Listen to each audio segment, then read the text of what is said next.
The year 2021 was perhaps one of the most challenging years as we are trying to cope with COVID 19, its resurgence, and now that it's turning out to be an endemic. The challenges are definitely going to grow. But we have also shown that we can still manage very effectively most of the training programs that were being conducted to skill the youth and help them become employable. So we were reimagining, rethinking, and doing things the best way we can. And now going ahead with 2022, I think there is a lot of learning that has happened in the last couple of years.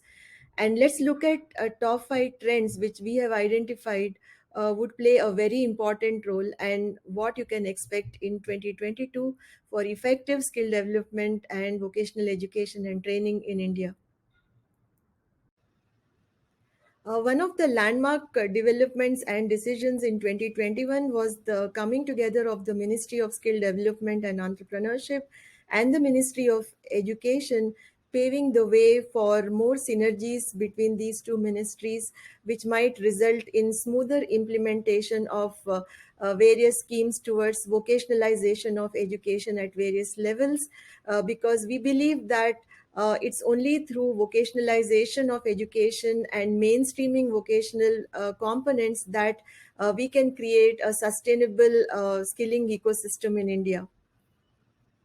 Along with it, there was also focus on district level skill development and decentralization with the launch of the phase 2 of Mahatma Gandhi National Fellowship Program. With COVID forcing us to adopt technology in the ways we never imagined that it would be done, especially for vocational education and training. This was in 2020, but in 2021, I think we were strengthening our efforts towards adopting technology, and there were various innovative ways of doing so, as we have seen in several training programs. So, what has happened as an outcome towards the end of the year is that we see the evolution of a lot of blended learning programs, hybrid models, which perhaps are going to stay on and help us to reach out more people, make vocational training and education accessible. And today, if somebody says, can we really do practical training through blended learning? I think the answer is yes. 2021 also saw the prominence of IT and digital technology skills with the launch of NASCOM Future Skills Prime courses and other initiatives and schemes. Because today we understand that a lot of jobs are also being created for those who need not be engineers, and these could be just graduates, and they need to be prepared with appropriate skills. And why not? Because so many aspects of our normal lives were touched by technology, were impacted by technology as we were navigating through the complexities of COVID 19. So, this is one important trend which we need to watch out for in 2022 as well. Another important trend in 2021 was the importance being attached to offering industry integrated courses in the higher education segment with BWalk and similar programs, and the coming up of Skill University, particularly skill universities like Delhi Skills and Entrepreneurship University, and many others that are coming up in this year, that's 2022.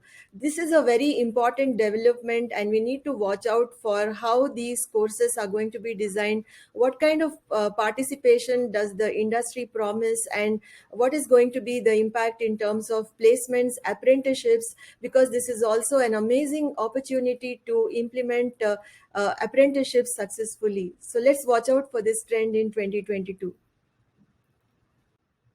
2021 also saw major big corporates coming forward, like Tata Technologies, for example, to support and help ITIs with modernization, with financial support, to help them gear up and face the challenges of the industry and also modernize their curriculum in many states in India.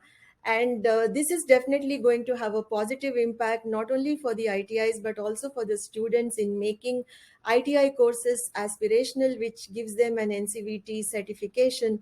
And as we are aware, ITIs definitely need to be rebranded and re-looked at now that they are more than 70-year-old, to make it more attractive for various students, not just for those who are dropouts or those who are coming from a socio-economically challenged background. So with this, we have seen all the top five trends which were kind of making a mark in the last year. There were many other trends, but these are top five, and this is what I think we can watch out for in 2022, and do our best to see how we can contribute and help strengthen the evolving skilling ecosystem in India. Thank you so much for watching, and I look forward to be in touch with you. Thanks a lot.